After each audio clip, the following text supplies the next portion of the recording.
Экрам. Салам. Негизинен ушул убакка чейинки видеолордо айтиге эми кире тургандар же киргиси келип аткандар үчүн кеп кеңештерди бердик.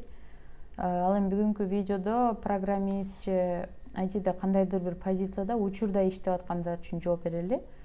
Мисалы биринчи суроо, мен Бишкекте же деги эле Кыргызстандын булуң бурчунда программистмин. Европага барып иштегим келип атат. Эң биринчи кадам катары эмнеден башташым керек?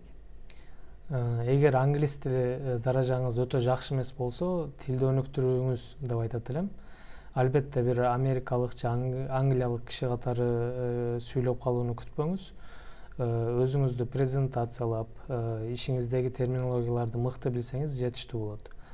Мен көп адамдарды тааныйм, мисалы программалоо жагынан укмуш, ишин өтө жакшы жасайт, бирок ошол нерсени жакшы мактап түшүндүрүп айтып бере албайт да. Мисалы ишти кээде жасап коюп эле эмес, аны интервью учурунда рекрутерга ошол жасаган нерсеңизди жакшы түшүндүрүп берүүдө маанилүү. Ошондуктан тилди жетиштүү деңгээлде билиш керек. Түшүнүктүү. Эгер мен англис тилим жакшы болсо дейли, же болбосо англис тилин да үйрөндүм, даярмын дегендей, андан кийинки кадам эмне болот? Андан кийинки кадам ошол иштеген жасаган кесибиңизде эң аз дегенде бир 2-3 жыл тажрыйбага ээ болушуңуз керек. Андан кийин тил жана иш жагынан өзүңүзгө ишенсеңиз, кийинки кадам катары Европанын кайсы өлкөсүнө кеткиңиз келет. Ошол өлкөлөрдүн иш жарыялаган сайттарын карасаңыз болот. Сиз үчүн иш орундары көппү же азбы, кандай талаптар бар дегендей. Себеби Европанын ичинде ар бир өлкөнүн анын ичиндеги рынок бири-бирине окшошпойт. Мисалы Эстонияда программист болуп иштөө үчүн сизден диплом суралбайт, а бирок Германияда суралышы мүмкүн дегендей. Мен бул видеонун аягына Эстониядагы иш издөө сайттарын да кошуп жазып кетем. Сен мисалы кантип Эстониядан иш издегенсиң? Анан кантип Эстонияга токтолуп калдың эле кыскача? 2018 жылы мен Турцияда иштеп атканыма 5 жыл болгон болчу. Андан кийин Европага барып иштейин деп чечтим. Андан кийин monster.com, LinkedIn сыяктуу сайттардан Европадагы өлкөлөргө өзүмдүн CV'мди жөнөтүп баштадым. Бир канча компания менен интервьюлар болду. Анан кээ биркилеринен акыркы этаптардан кулап калдым. Андан кийин офферлер келди. Анын арасынан Эстониядан келген оффер мен өзүм көңүлүмө жакты. Анын себептеринен бирөөсү, мисалы Эстониянын биз Skype сыяктуу стартабынан билебиз. Андан сырткары Эстония дүйнөдөгү эң дигиталдашкан санариптүү өлкө болуп эсептелинет. Эстонияда аябай көп IT компаниялары бар, стартаптар бар. Ошондуктан Эстонияны тандадым. Демек, кандай десем, ошол сен айтишник катары санариптешкен өлкө болгону көңүлүңө буруп турду, э? Ооба, ал аябай көңүлүм бурду, кандай болот экен деп. Келип өзүбүз дагы жашап көрдүк. 99% документ иштерибизди үйдөн отуруп эле чечип койсок болот. Эми теманы улай, мисалы сен Эстонияны аябай жакшы рекламалап кеттиң да. Мен да мисалы Эстонияга токтолдум дейли, Европа өлкөлөрүнүн ичинен. Андан кийинки кадамда эмне кылышым керек? Бул жактагы программисттерге коюлган талаптарга жооп берсеңиз, эми баарына болбосо дагы көбүнө жооп берсеңиз, анда кийинки кадам катары өзүңүзгө жакшы бир CV жана LinkedIn профили жасашыңыз керек. Көпчүлүк учурда иш издегендер CV-син туура түзүүгө эмнегедир көп көңүл буруша бербейт да. Эми элестетиңиз, мисалы бир компанияда программисттин позициясына 150-200 киши тапшырып атат. Сиз HR катары кандай резюмелерди тандамаксыз? Так, сандан көрө сапаты жакшы, тажрыйбалары болгон, кыска нуска, орусча айтканда аккуратно түзүлгөн CV'лерди карайсыз да. Ошондуктан бул нерселерге көңүл буруш керек. Жалпылап айтканда, CV жана LinkedIn профили сиз жөнүндөгү биринчи впечатление, орусча айтканда. LinkedIn демекчи Европадагы өлкөлөрдө бул платформа канчалык деңгээлде актуалдуу? Анан ал жактан иш тапса болобу? Европада LinkedIn платформасы өтө активдүү колдонулат. Ал жакта адистерди издеген рекрутерлар жана иш издеген адистер отурат. Ошондо бул платформа эки тарапты бири-бири менен байланыштырган бир платформа деп айтсак болот. Ал жакта сиз өзүңүзгө жакшы, түшүнүктүү, так бир профиль жасашыңыз өтө маанилүү. Ал жерде өзүңүздүн иш тажрыйбаларыңызды, окуу, билим, сертификаттарыңызды бөлүшүп турушуңуз керек. Кандайдыр бир конференцияларга барсаңыз, сертификат алсаңыз, ошолорду бөлүшүп турушуңуз керек. Ал жактан рекрутерлар өзү сизди таап жазып калышы да мүмкүн. Мисалы мен өзүмө мисал келтире турган болсом, Microsoft'тун рекрутери биринчи мага LinkedIn платформасынан жазган. Андан кийин мен интервьюларга кирип, азыр учурда Microsoft'та иштеп атам. Жалпылап айтканда, дүйнө жүзүндө LinkedIn иш издөө жана иш табуу үчүн эң актуалдуу платформа. Темага кайта турган болсок, англис тилибизди өнүктүрдүк, анан Европадан бара турган өлкөнү тандадык, резюме жана LinkedIn профилди жасадык, сонун кылып, анан компанияларга жөнөттүк CV'лерди. Андан кийин эмне болот? Андан кийин сиз HR-дан, орусча айтканда отдел кадрдан жооп күтөсүз.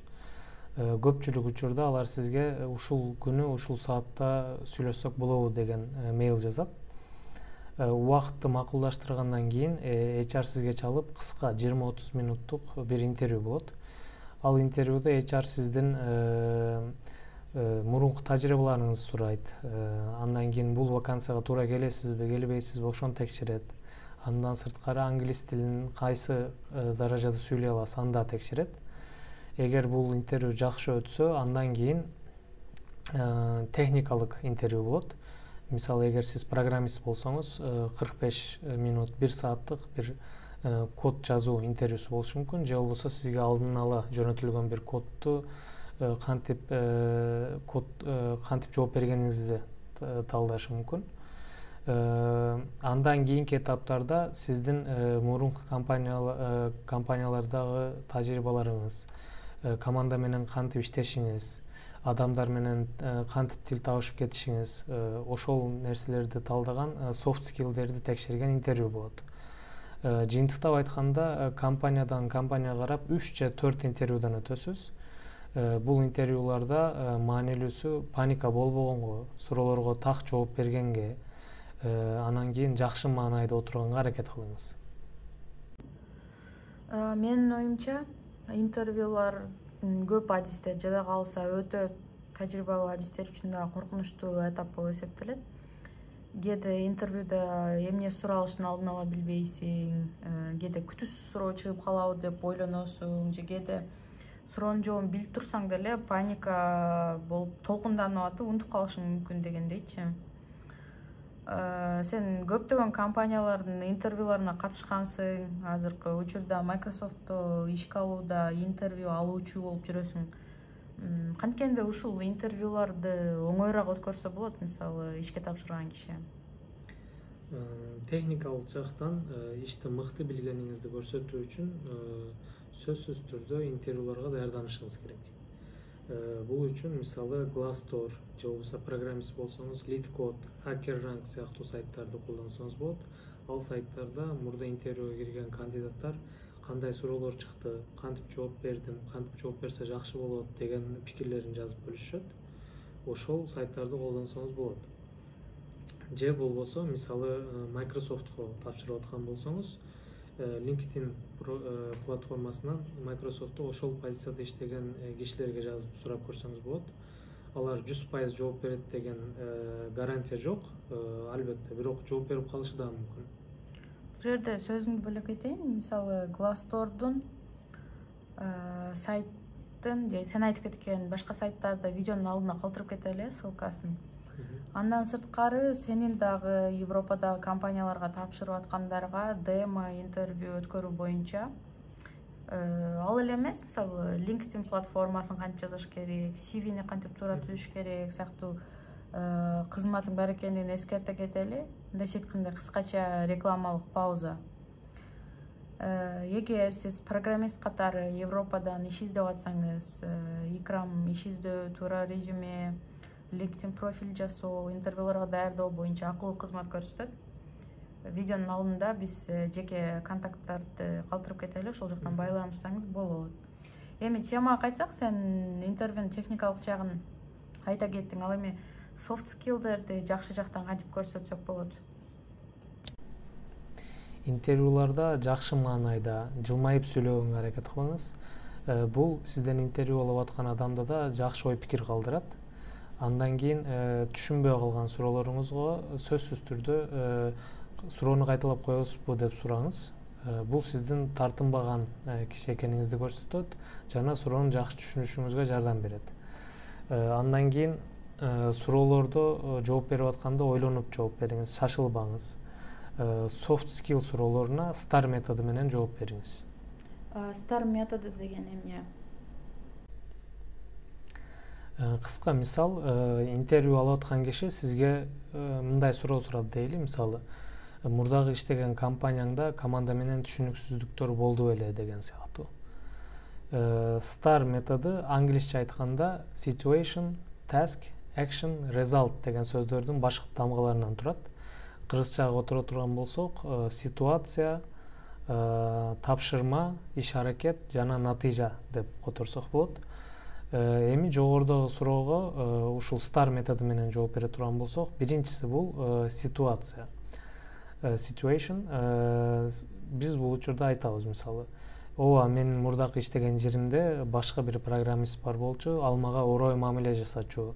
Жазган кодуңда могу жеринде мындай ката бар, минтип оңдоп кой, тигинтип кой деп, мисалы. Бул situation. Бул орой мамилеси мен өзүм ишимди жасоого, жакшы жасоого тоскоолдук кылчу. Эми экинчи болуп бул task, тапшырма. Мен өзүмө бул нерсени менеджерге барып айтыштын ордуна, арыздануунун ордуна ушул коллегам менен өзүм биринчи сүйлөшүп көрөйүн деп чечтим.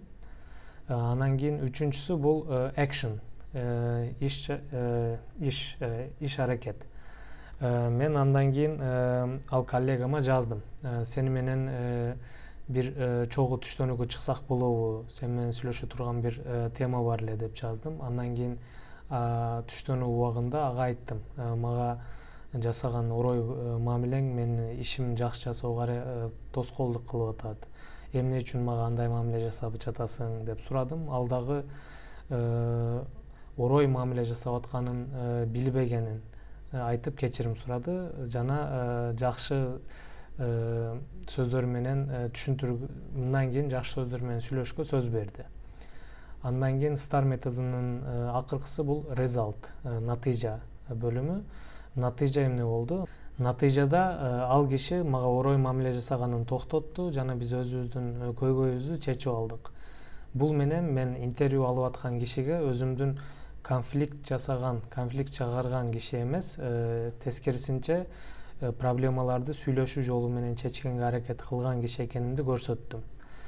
Интервью алып аткан киши ушул метод менен жооп беришиңизди сизден күтөт.